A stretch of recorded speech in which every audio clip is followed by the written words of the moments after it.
So I know a lot of people that was watching this video enjoy being out in the woods where they like to get away from society as well as the hustle and bustle of the big city and just go away from the technology for a while. Just being out in nature where you can just enjoy the beauty of it as well as feeling at peace with yourself. Now, being out in nature tends to have its dangers as well too.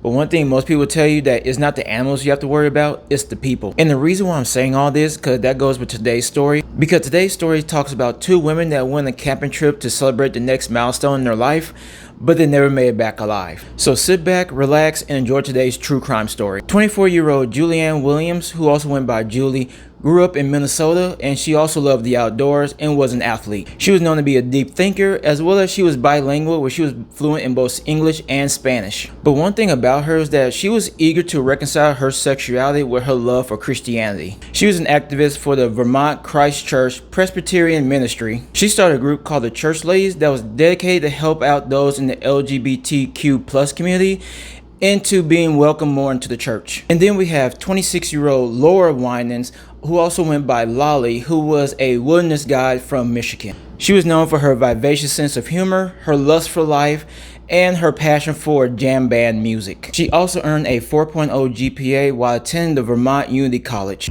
which is where she discovered her passion for the outdoors, which she used as a refuge from her traumatizing childhood. Now, both Julie and Lolly had both met at an outdoors program in Minnesota, where they both realized they had a connection with one another with their love of the outdoors. So from there, it was love at first sight, where the two had started dating afterwards. Now fast forward 2 years, the couple are still together, where they had plans on moving in together after buying a house over in Huntington, Vermont. And not just that, Julie had also gotten good news as well too, because she had just accepted a job offer as a geologist, where she'd be working near Vermont Lake Chapel. To celebrate, they had planned a multi-day backpacking trip over in the Shenandoah National Park, in which they had took their golden retriever Taj with them. Their plan was to leave on May 19th, 1996 and return on May 28th, 1996. So on May 19th of 1996, the two will go ahead and start their backpacking trip, where they start from the White Oak Canyon Trail, but they return back a few days later due to rainfall. They will hitch a ride with the park rangers to go back and renew their camping permit before heading back out again. Upon return, they will go ahead and climb Hawkbill, which is the highest mountain in the Shenandoah. They would then make camp that night in an idyllic spot near a stream on the Appalachian Trail. They would then go ahead and pitch up their tent, cook their food, and then go ahead and settle in for the night. So then fast forward a couple of days, on May 31st of 1996,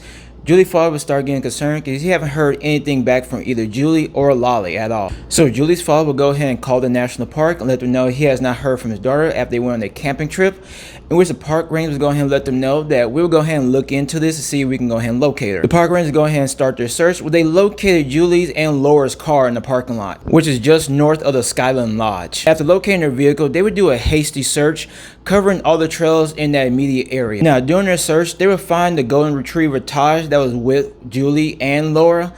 And once they found the dog, they realized something was wrong because the dog was wandering around unleashed. Then on June 1st of 1996, park rangers would find the campsite that Julie and Laura had used. Their campsite was located on the Bridle Trail, which is part of the Horse Trail system. It runs from Big Meadows to Skyland. Park rangers would make a gruesome discovery where they found the bodies of both Laura and Julie, where they were both bound and gagged, as well as their lower half was exposed, and they were unalive with a quick stroke across the throat. Now, many people wonder how this go unnoticed for so long, and the reason why is because most national parks have regulations that designate that all backpackers that are camping have to camp away from designated trails, which includes hiking trails, fire roads, and developed areas. And the women were following that rule, which required them to be out of sight. It was also rumored to believe that the women didn't hear the killer walk up on them because the noise from the stream muffled his approach. Now, upon finding their bodies, now came the hard part, because when it comes to national parks, once the killer leaves the area, it becomes difficult to track them down. Because when it comes to national parks, especially Shenandoah National Park, they're under federal jurisdiction, which means only federal agencies have jurisdiction over crime scenes in a national park. So in situations like that, the ISB takes over, which is the Investigative Service Branch, which is the investigative arm of all national parks. And what they do is they investigate all crimes that are in or affect national parks, in which they can request help from both FBI and state police. Now, in Shenandoah history, they had over 40 deaths at the national park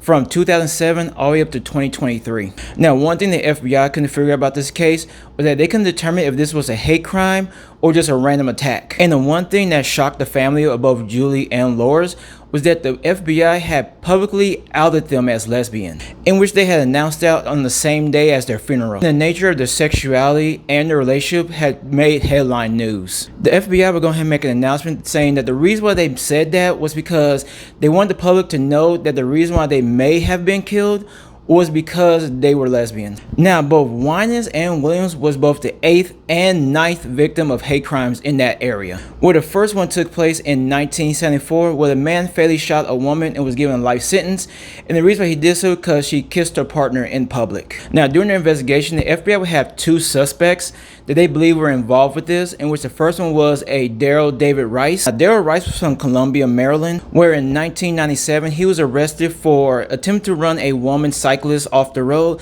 and attempted to abduct her, and that took place around Shenandoah National Park. Rice was then indicted by a federal grand jury in Charlottesville, Virginia, because his case was presented as a hate crime. In February 2004, the U.S. attorney that was prosecuting the case was asked to drop it because there was not enough exclusive forensic evidence to make their case. Now, even though Rice was exonerated, there was another suspect involved in this case as well, because their second suspect was a Richard Evanitz, who was suspected of unaliving 3 women. But in 2002, Richard had unalived himself after the police had surrounded him and he refused to go in quietly. Now, it was reason to believe that Richard had abducted, R. Kelly, and unalived 3 teenagers around the same year that both Winans and Williams had unalived. Now, with Winans and Williams' bodies, they had found hair on the duct tapes that was binding them.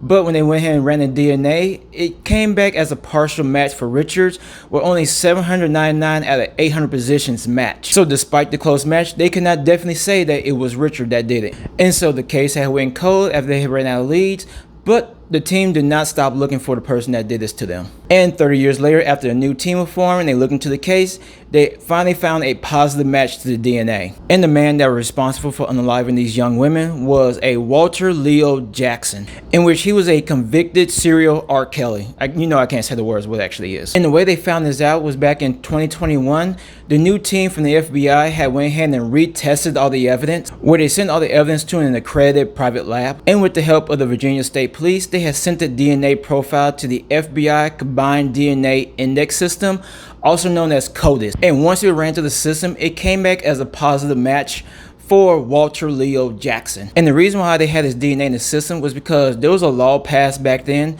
saying that if you have a felon record, you have to submit your DNA to the CODIS. Now, Walter, he was originally from Cleveland, Ohio, but he was known to frequently visit the Shenandoah National Park area. But Walter had died in prison back in March of 2018. He also had a lengthy criminal history, which includes kidnapping, R. Kelly, and assault. Now, seeing how Walter is no longer among us, we can answer questions as to why he may have done this, as well as any other cases that may have come about. The FBI is currently working with local law enforcement to see if there's any other unsolved cases that he may have been involved in. So that concludes today's story. So what do you think? Do you feel that this was a random attack, or do you feel there was a hate crime? Go ahead and leave a comment down below. And if you like more videos like this, go ahead and stay tuned for more videos soon to come.